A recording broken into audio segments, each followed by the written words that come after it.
Hey there, fellow shinobi. Welcome back to Gagag's Fiction. In today's thrilling installment of What If, we'll explore an icy twist in the Forest of Death as Naruto awakens the power of an ice dragon. Get ready for a frosty adventure like no other. Let's dive right in. The month of preparation for the finals had ended, and all the participants were in their positions. Menma was the last to arrive, but the Uchiha was not there yet either, although Kakashi managed to inform the Hokage in time. All the participants were waiting for the Hokage's orders to start the matches. Menma glared at the red-haired one, who smiled boldly at the blonde Namikaze, eager to give him what he deserved. The Hokage announced the first match, which would be Neji Hyuga against Naruto Uzumaki Terumi. In the stands, Sakura appeared and sat next to her friend Ino, looking in horror at the red-haired one. "Kenten, don't worry, Sakura. Neji will give that red-haired guy what he deserves," she said confidently. "Sakura, you're wrong," she said, drawing the attention of her friends. "Neji is just a fly to him, an obstacle in his revenge," she said, surprising her companions and the Hyuga who also arrived at the venue after recovering from his injuries. "Ino, what do you mean?" she said, not understanding Sakura's words. "Sakura, he's relentless.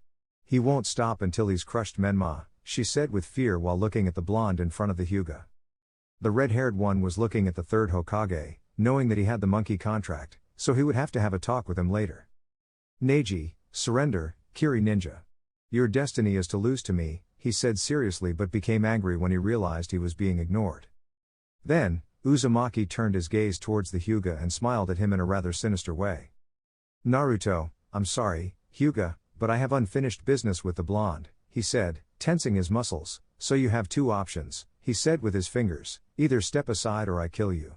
Your choice," he said with his sadistic smile. "Neji, you won't intimidate me with threats, red-haired one," he said in a defensive position. "Naruto, suit yourself," he said, moving at great speed and landing a punch on the pearl-eyed one, who couldn't see it coming and ended up slammed into the stadium wall. Everyone was left breathless seeing the Hyuga genius buried in the wall from a single punch by the red-haired one. "Mito, that kid is strong," said one of the Namikaze Uzumaki twins, quite amazed. "Naruto, I agree, sister," she said in the same state. Meanwhile, the parents of the girls and the third Hokage watched the red-haired one with curiosity. They had to admit that the Terumi's son was quite good, which surprised them, both that the Mizukage had a son and that he didn't talk to them as often as before while watching him with his husband and stepdaughter from the other side of the stadium. Sarutobi was the most curious, not only about the boy's potential but also about the way he had looked at him earlier. Orochimaru, disguised as the Kazekage, soon realized who the red-haired one was after secretly looking through the Namikaze Uzumaki family albums. He decided to sit and observe what the red-haired one would do and delay or even cancel the invasion of Konoha. Neji, sore and bleeding, tried to attack the red-haired one again, starting by throwing some kunai, which the red-haired one simply deflected with his arm, and then dodging the Hyuga's strikes with hardly any effort, frustrating the white-eyed one even more when he saw the red-haired one smiling boldly. "Naruto, what's wrong with you? Is that all you've got? Because you're boring me," he said with a smile, angering the Hyuga. "Neji, take this, then," he said, hitting the chakra points, making the Hyuga smile.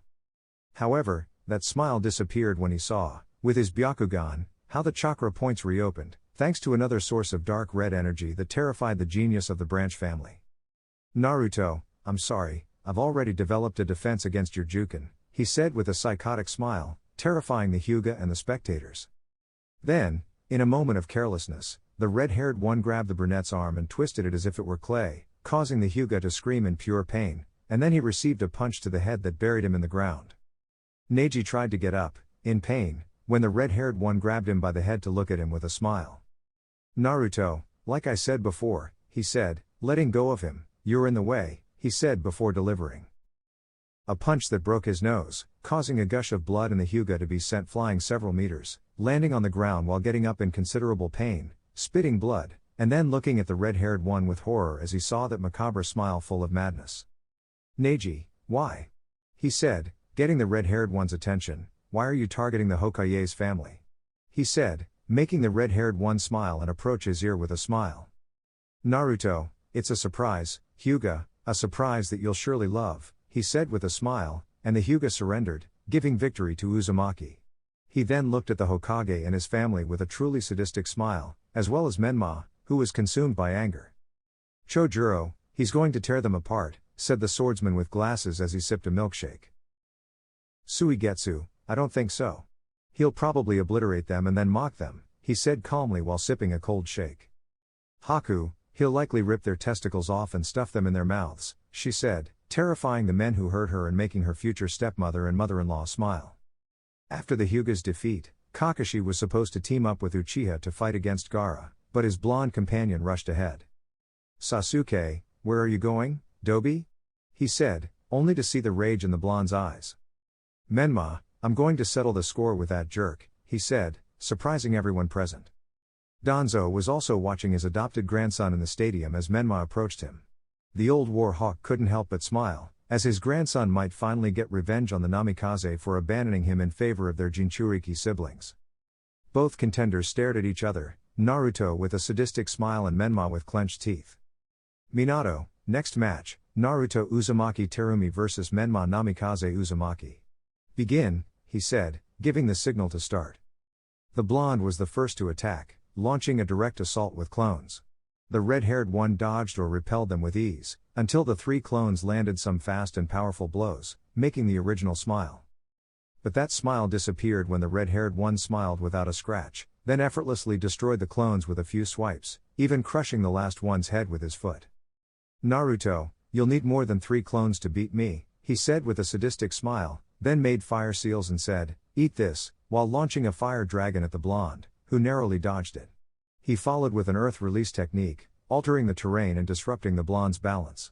The red-haired one seized this opportunity to grab his opponent by the head and violently slam him into the wall even harder than the Hyuga, then threw him into the center of the battlefield, creating a dust cloud upon impact. As the dust cleared, the blonde was seen with minor injuries, bleeding, and getting up in pain, glaring at the black-tipped red-haired one who was walking toward him. Naruto, what's wrong with you? Is that all you've got? Why don't you summon the fox to make this more exciting? He said, surprising the blonde with his words. Kurama, let me out, kid, the fox exclaimed, if you want a chance, let me out, and we'll face him together, it said, terrifying its jailer. Menma, as you wish, red-haired one, he said, being enveloped by the fox's chakra. In a puff of smoke, the nine-tails fox and Menma appeared, with Menma standing on top of its head. The villagers were horrified, and Menma's parents were surprised. Naruto, this, he said, clenching his fists and concentrating his demonic power to monstrous and inhuman levels, astonishing everyone present and confirming the suspicions of the nine tails. Kurama, just as I thought, the tailed beast said in terror, you are the demon monkey I sensed a year ago, it said, terrifying the Hokages and his wife. Sarutobi, so, this boy is the source of that monstrous power that Enma told me about a year ago, the old man said in amazement, while Danzo, Mei, Zabuza, Haku, Suigetsu, and Chojuro smiled with pride. Meanwhile, the red-haired one continued to increase his power until he finally transformed into his beast mode, becoming even larger than before, after revealing the mandrill made of energy that vanished into the sky. The red-haired one, now covered in fur, clenched his teeth and fists. He smiled again, revealing massive fangs and pure white eyes with a black dot as pupils. To everyone's surprise, the tailed beast was scared and intimidated, just like its Jinchuriki and the other spectators when they faced a being that clearly surpassed all the tailed beasts combined. Naruto, prepare yourself, Menma, Kurama, he said, surprising the tailed beast, because all that will remain of you is ashes, he said while his body was engulfed in flames, especially his fists, and he smiled like a maniac. Kurama, kid, you'd better get ready, but he couldn't finish because he received a punch that shattered several of his teeth, astonishing those present. The red-haired one then grabbed the tailed beast by the head and slammed it into the ground about 5 times before throwing it into the air and hitting it with a Rasengan made of demonic energy, causing an explosion in the sky. When the smoke cleared, the tailed beast could be seen falling, completely burned, and then returned to the interior of its Jinchuriki. No one could believe what they had just witnessed. Many had soiled their pants at the sight of the red-haired one defeating the most powerful tailed beast. Naruto, is that all? What a disappointment, don't you think, Menma? He said with a smile, scaring the blonde, especially when he saw that deranged smile. Then, the Hokage and his wife rushed to the stadium to protect their son, even if it meant they might die in the attempt. Minato, we won't allow you to harm our son, the blonde said with determination.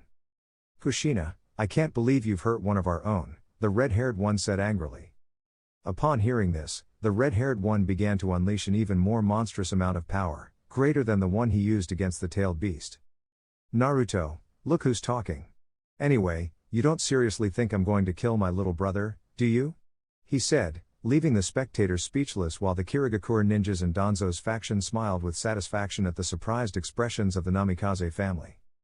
Mito/Naruto, brother? The twins exclaimed, still in shock. Minato, what are you talking about? He said, completely surprised. Naruto, oh, right, I'd better introduce myself properly, he said with a sadistic smile. My real name is Naruto Namikaze Uzumaki, and I am your fourth child, he said, dropping the bombshell and leaving everyone in shock. The stadium fell completely silent. No one dared to say a word, as everyone was hit by a surprise so huge that, for many, it seemed impossible to express in words.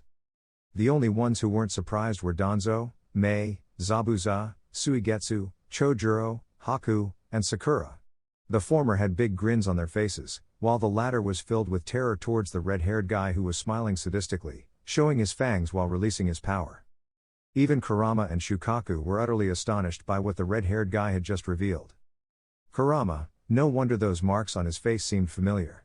That's what the Baijuo inside its Jinchuriki said, recovering from the beating the Akuma no Saru had given him. Kushina, no.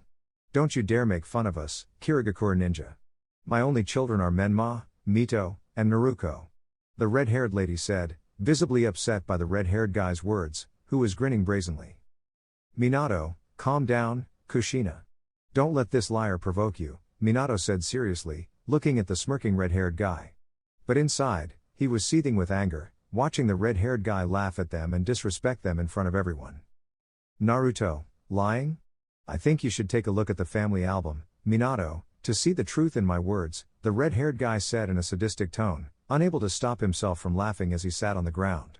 Come on, you have nothing to lose by checking, Namikaze. I'll be here, and I promise not to do anything unless someone does something to me. Does that work for you? The red-haired guy said, the red monkey on his head sporting a huge grin, arms crossed, showing a sinister smile. Kushina went home to fetch the family album, while the Hokage remained on guard for any move by the red-haired guy. The red-haired guy, meanwhile, was busy with a huge bottle of sake the size of Kakashi. Orochimaru, who was pretending to be the fourth Kazekage, tried his best not to burst into malicious laughter at the chaos caused by the red-haired guy. Minutes later, the red-haired Namikaze Uzumaki returned with the family album, which she hadn't opened yet, as she gazed seriously at the red-haired guy. Kushina, all right, young monkey, let's see if what you say is true, the red-haired lady said as she opened the album, observed by her husband and 3 children. The third and Jounins like Kakashi were waiting, hoping that what the red-haired guy had said was a big lie. But then, the faces of the Namikaze Uzumaki turned pale as they saw not 3, but 4 babies in the photo, being held by the red-haired lady. She looked incredulously at not 1, but several photos where a 4th baby appeared with them, from when the children were between 5 and 6 years old. Naruto, what? Cat got your tongue? The red-haired guy said, then burst into laughter like a true psychopath. Minato, don't take us for fools. The 4th child in the photo is blonde, the angry Hokage said. Naruto, unlike that clown who's supposed to be my younger brother or the twins, I activated the Uzumaki genes after leaving the village, thanks to a great friend who's an expert in Fuinjutsu, or to be more precise, a friend of my grandfather, Ikarama Uzumaki, the red-haired guy said, leaving the red-haired lady speechless upon hearing that name, making her drop the album and catching the attention of her family. Kushina, you. Did you know my grandfather? The red-haired lady asked in astonishment, leaving those present without words. Naruto, exactly, Kushina. When I visited Uzugakure a few years ago to win the war and claim my clan's belongings, since I became the main heir and owner of the clan. The red-haired guy said, astonishing all who heard it, while Danzo and the Kiri ninjas smiled. The red-haired guy wasn't just the leader of a clan, he was the leader of an entire country, giving him tremendous political power. Then, the red-haired lady fell to the floor, defeated, shedding tears continuously as she realized she had broken one of the most important rules of the clan: never abandon your family. Menma, damn you. Furious, Menma, after brutally beating his beloved pink-haired woman, now made his mother cry.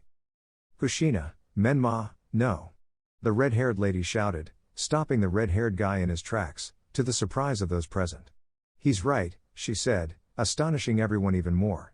"He's our elder son, Minato," she said, once again leaving those present without words, while the red-haired guy cried again, having failed his elder son.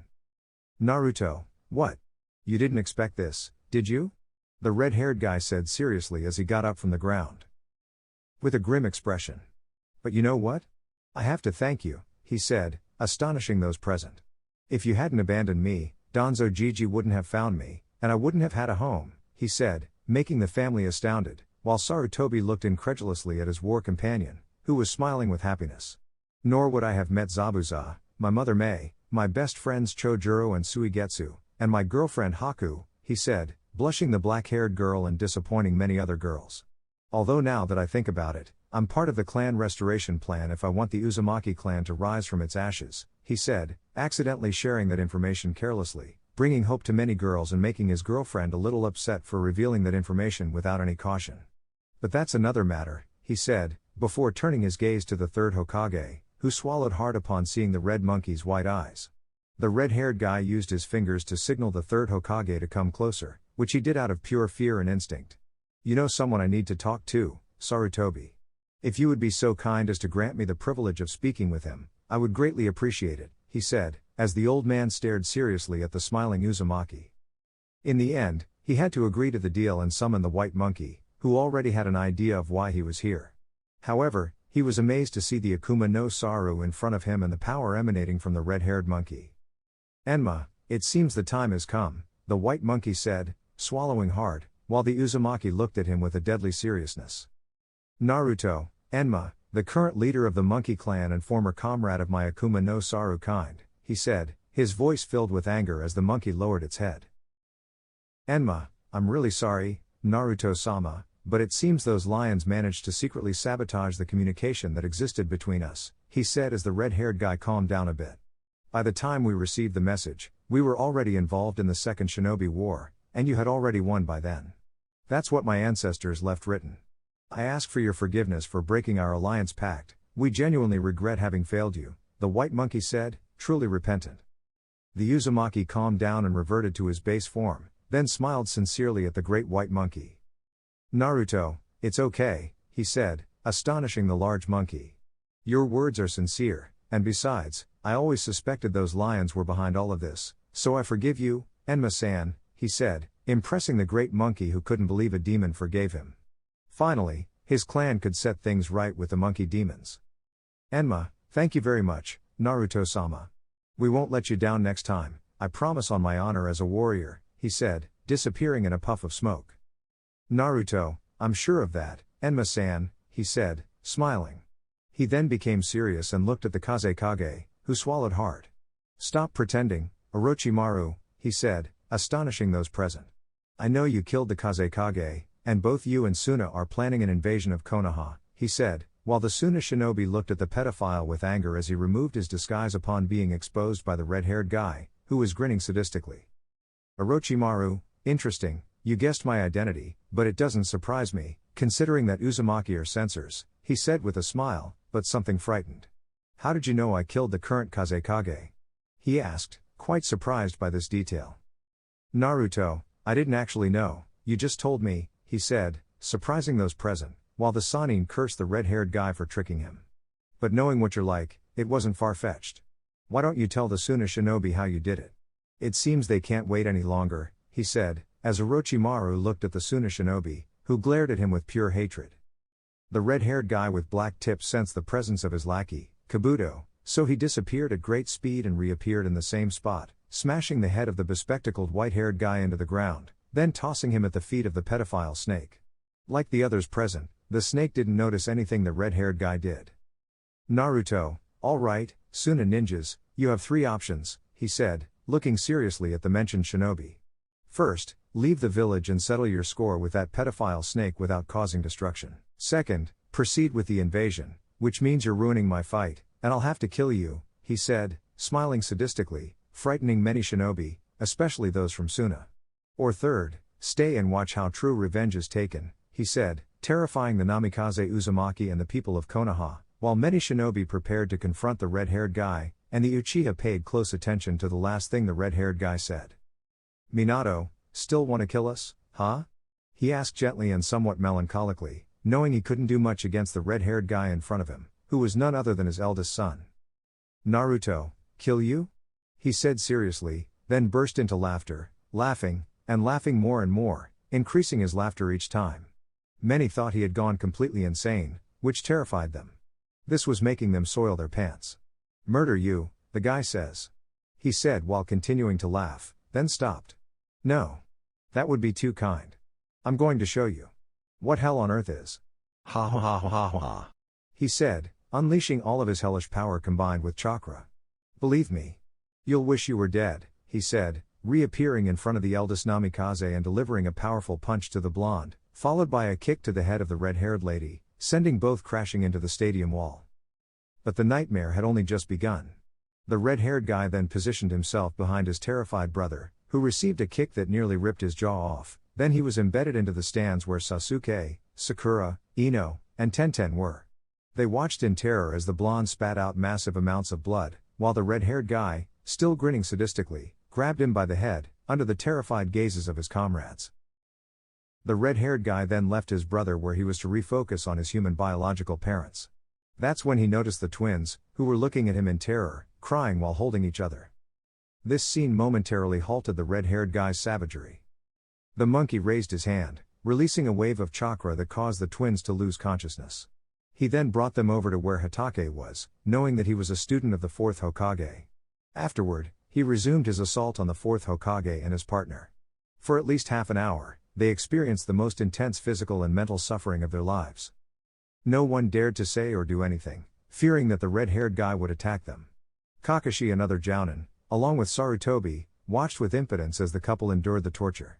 Even Orochimaru felt a hint of pity for his hated enemy.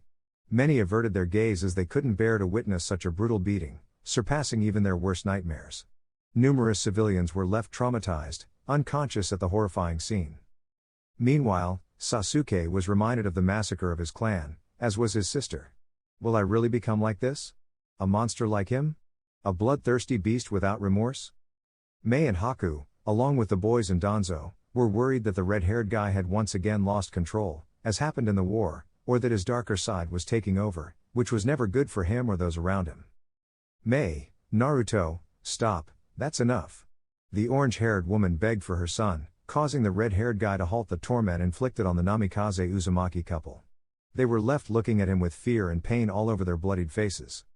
Satisfied, the red-haired guy turned to his family, but not before pausing and looking at the entire stadium. People were terrified when they locked eyes with the red eyes resembling blood. "Naruto, to everyone watching, wherever you are, today it's proven that Kirigakure no Sato is the strongest village. So, if you try anything against my home and my family, you will experience the same nightmare or worse than them," he said, pointing to the Hokage and his wife before returning to his Kiri family, ready to eat enormous amounts of meat since the fight had left him hungry. However, an overwhelming sense of impending danger halted the red-haired guy's march, as he realized what it was.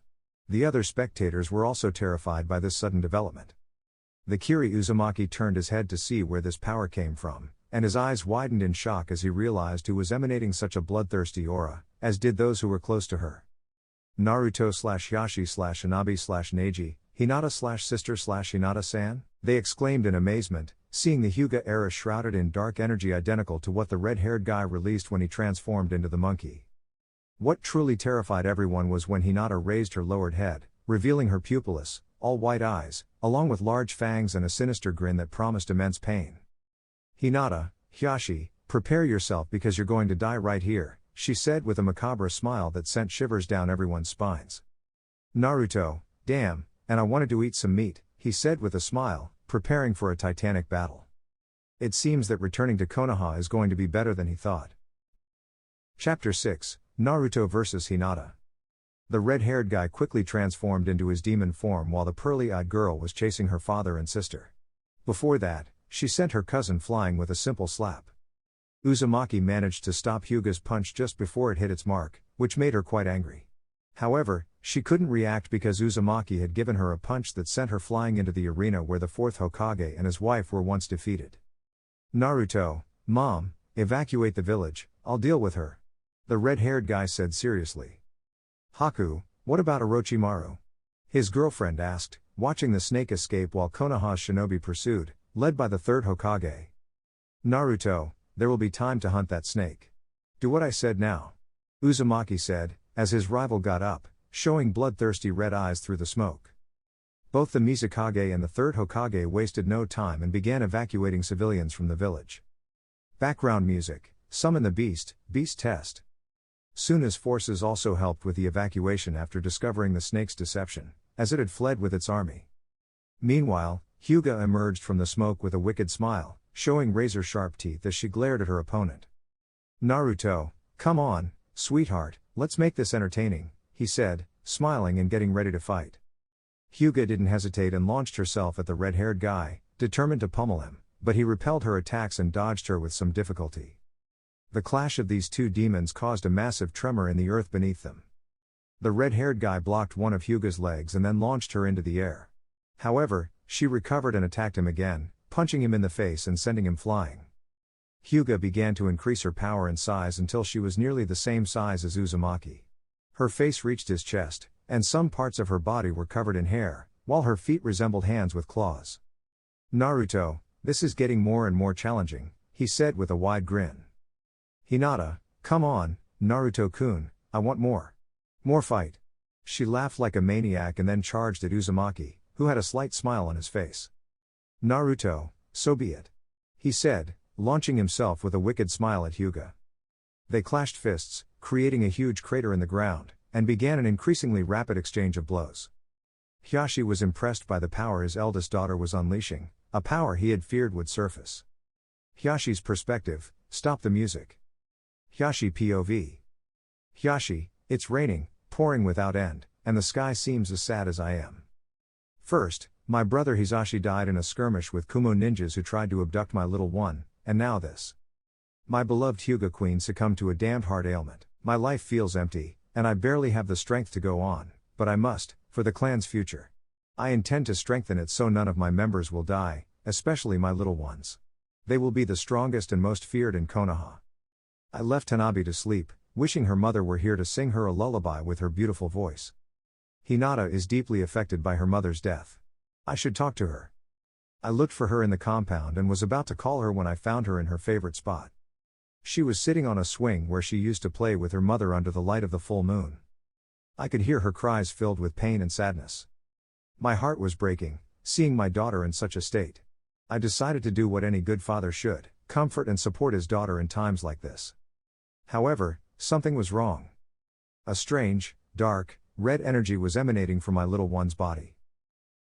I was terrified for a moment, thinking that the Kyuubi had possessed my little one, but that was impossible, that being was inside Minato's son. Then she turned, revealing her eyes. But they weren't her usual eyes. They were completely white, but not the pearly white characteristic of the clan. There was no pupil, no iris, just white, filled with fury, a lot of fury. Her teeth were now like razor blades, probably capable of breaking bones, and her fingers ended in claws. Behind her, I could see the shadow of a mandrill, a huge mandrill that bared its menacing teeth and showed its anger as the dark energy intensified. I admit I was scared, very scared. I had never been afraid like this before, except when the Kyuubi attacked the village. But this was much more intense and wild. And terrifying. My little one let out a scream of rage, more like the roar of a beast. A furious beast whose precious possession had been taken. I took a battle stance, despite the immense power she was unleashing. I had to protect my family.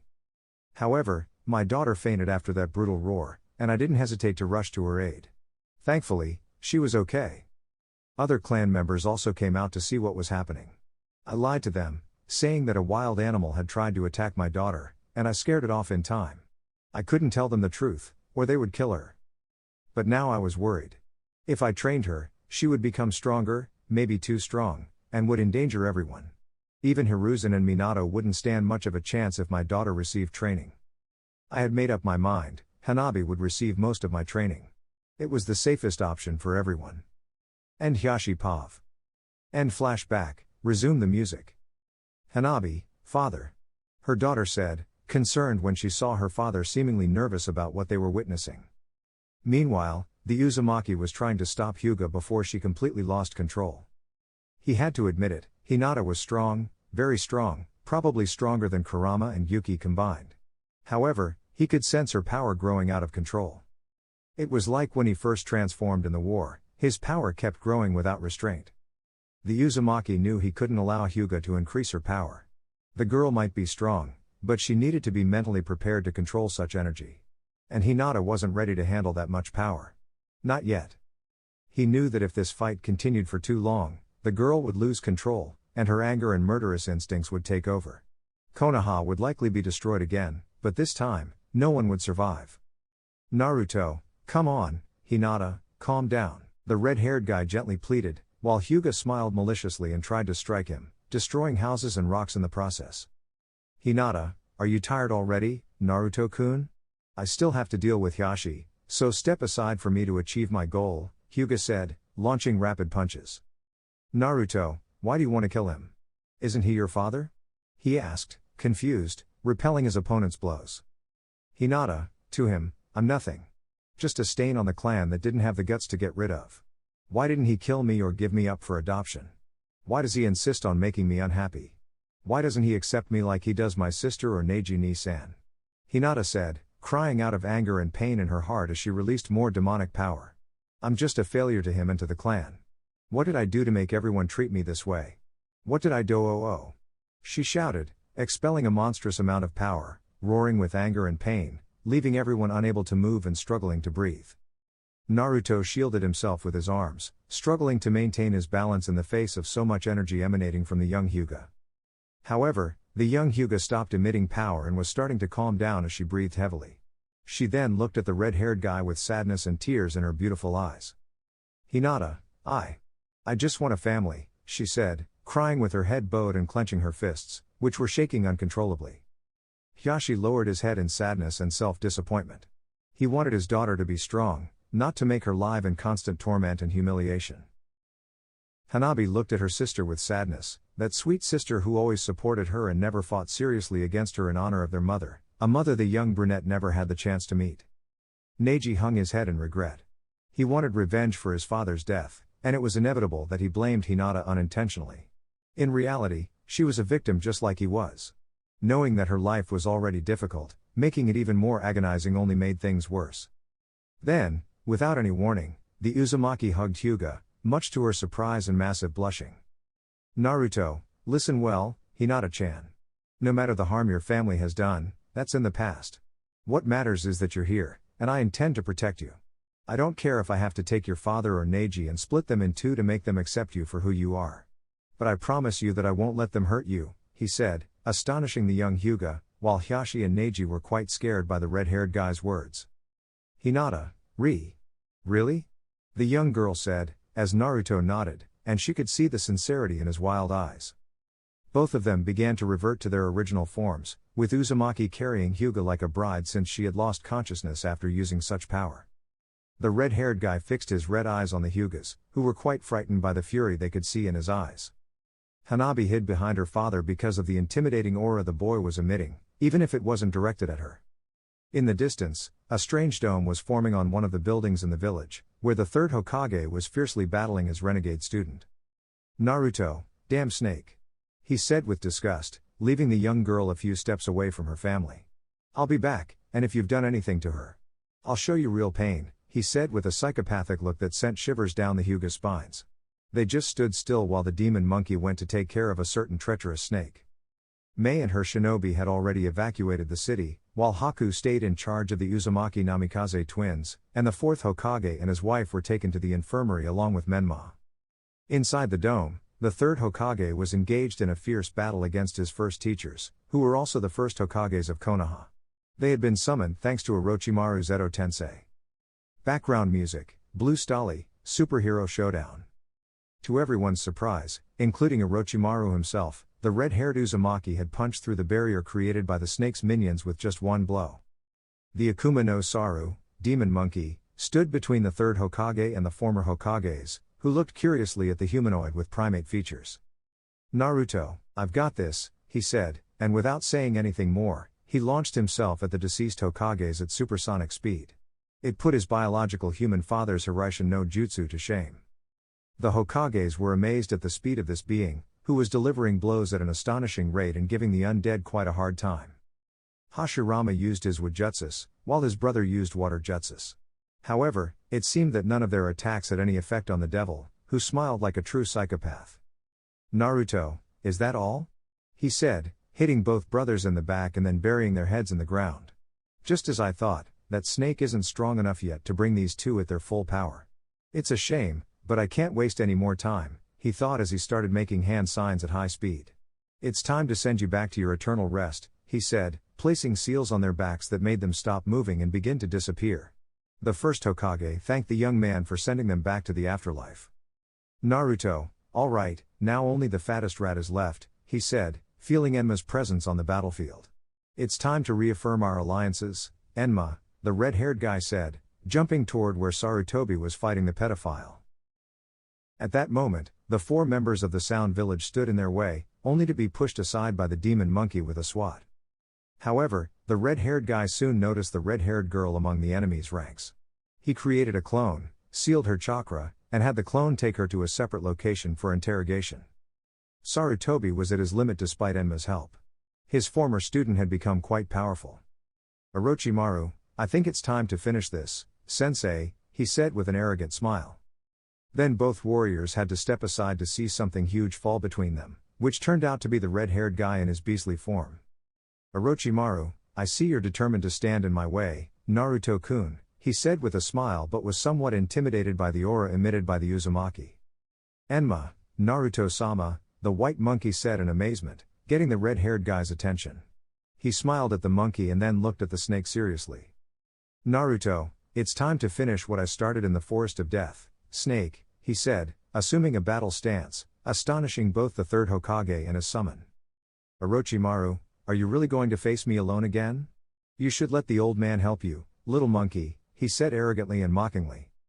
"Naruto, I may not know the third Hokage well, but I respect his achievements and his fighting spirit," he said, visibly angry. "So, I'm going to tear you apart for insulting this great warrior," he said seriously, astonishing the third Hokage by recognizing him as a great warrior. The Sannin quickly launched himself at his adversary, ready to cut him to pieces. The red-haired guy didn't waste time and launched himself at his opponent, punching the blade of the sword and shattering its edge, to the amazement of everyone present. This sword was supposed to be able to cut through anything and couldn't be broken by anyone or anything. "Orochimaru, impossible," the Sannin said, very terrified, while looking at the damage his sword had suffered. "Naruto, I'm sorry, but that word doesn't exist for me," he said, launching himself at the Sannin again, who was forced to dodge a deadly punch from the hellish beast. It ended up crashing into one of the trees Orochimaru had created inside the dome, resulting in the complete destruction of the trunk. "Orochimaru, if I hadn't dodged that, I would be dead right now. How the hell is he so strong?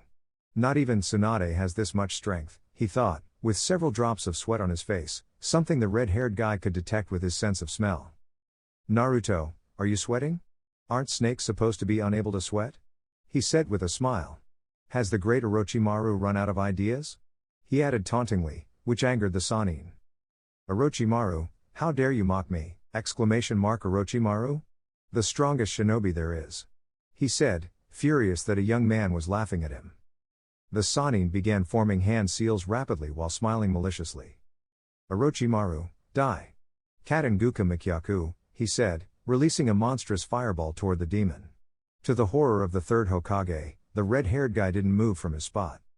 "Naruto, idiot," he said, taking the full brunt of the massive fireball, much to the third Hokage's horror. "Orochimaru, hey, one less nuisance," he said, looking at Sarutobi with malice. "Enma, I wouldn't be so sure, Orochimaru," the white monkey said with a smile, annoying the Sannin. "I see you don't know," the monkey added, with Orochimaru asking what he didn't know.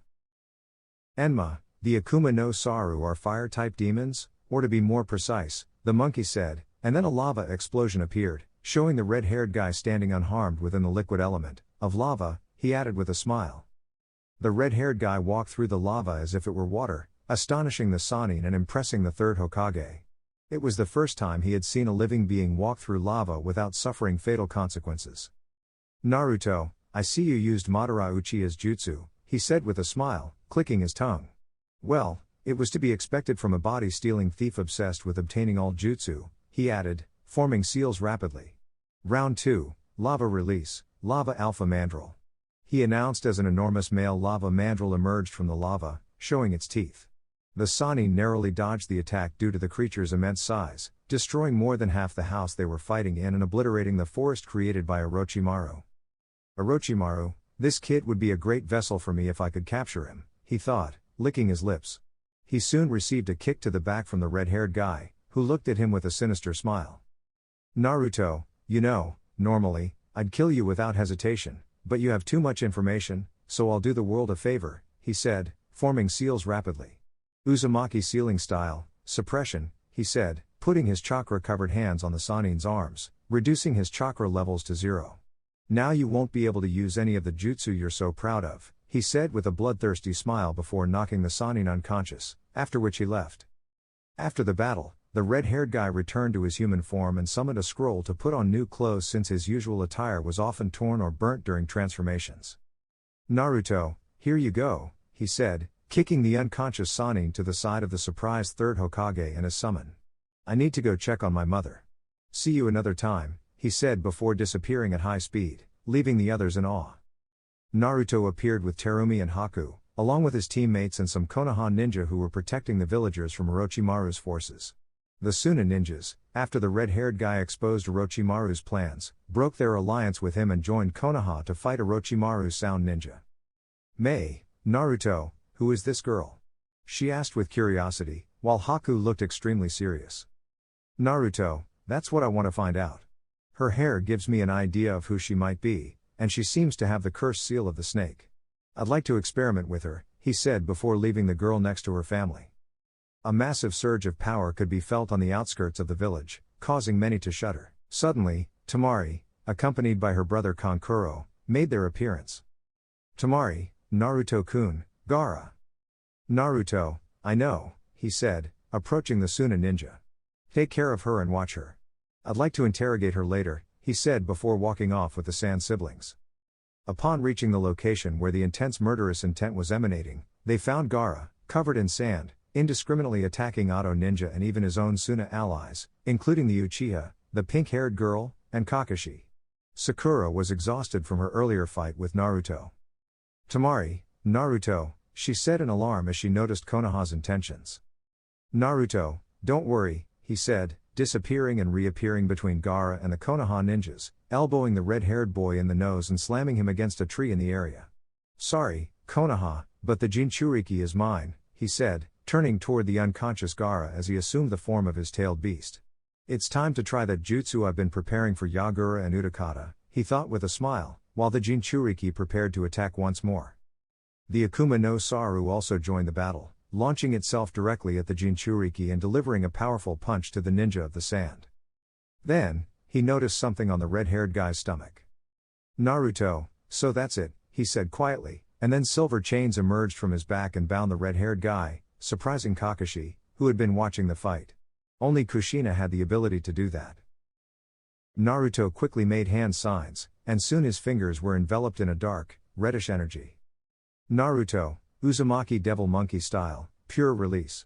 He exclaimed, pressing his fingers into the red-haired man's stomach, leaving him breathless. Then he pulled back, revealing the Shukaku's chakra-formed figure while a blue chakra layer covered the red-haired man in sand. After completing the extraction, Naruto threw the tailed beast into the air, away from their location. He then turned his attention to Gaara, checking his pulse and ensuring his chakra reserves were stable. With a relieved smile, he picked him up and carried him back to where his siblings were. Naruto, don't worry, he reassured as the red-haired man began to snore lightly, he's just asleep. Temari asked curiously, what did you do? Naruto replied plainly, I simply extracted the tailed beast without killing him, leaving the present ninja baffled at how it was possible. However, everyone became alert again upon hearing the Shukaku's distant roar. Shukaku, yes. I'm finally free for real. It's time to kill. It declared, its malicious laughter slightly unnerving those present. Naruto took charge, releasing his demonic power, causing the massive raccoon to stop smiling and look in horror at the beastly mode Naruto, who was grinning ominously. This made the tailed beast almost lose its composure. Shukaku, oh, right. I forgot too. Thank you. It nervously laughed, drawing astonished looks from the onlookers. They couldn't believe the tailed beast was now intimidated by Naruto's presence, while the Uzumaki stood there with crossed arms, smiling. Naruto, I think you should go back home, Shukaku, before they try to seal you again, he suggested, creating a massive hole that seemed to lead to another dimension. You can live here without the risk of being sealed again. There are no humans, plenty of edible animals, and if you need anything, I'll come right away, Naruto added with a smile. Shukaku, thanks. The huge-tailed beast said nervously, looking back at its former Jinchuriki with a hint of nostalgia. Naruto noticed this and gave a gentle smile. Naruto, don't worry, he said in his human form, you'll have the chance to talk peacefully when the time comes, he said with a sincere smile and a thumbs up. Shukaku, thank you, Naruto, the massive-tailed beast replied before disappearing through the portal, which then closed. Kakashi was left dumbfounded, along with Sasuke, Sakura, and the Sand siblings. Naruto, what you saw is a portal, only I can open or close it unless I want someone else to open it, he explained, leaving the witnesses astonished. Tamari watched the red and black-haired man as he left, her heart beating faster, knowing exactly why. Naruto had already reunited with his adoptive mother, who was having a conversation with the third Hokage, while Anbu took Orochimaru away for interrogation after sealing his chakra. Danzo, thank you for protecting the village, Naruto, the elder said with a slight smile. Naruto, no problem, Grandpa, he replied, scratching his head, feeling a bit nervous. Danzo, by the way, I took this from the snake, perhaps you'd be interested, he said, handing Naruto a scroll. The Uzumaki began reading it seriously and then closed it with a confident smile. Naruto, well, since we're in Konoha, my adoptive mom and stepdad would like to do some sightseeing, if that's okay, he said, as Danzo and the third nodded with a smile. Hiruzen, what about Minato and his family? He asked, and the atmosphere became tense. Naruto, I've settled my score with them. I'm not saying I'll forgive them, but you can't live with hatred forever, he said, surprising many. Besides, I have other unfinished business to take care of, but that will come later. Haku-chan, are you coming? He asked, and the young woman embraced his arm as they began to walk through the village, which had not suffered much damage.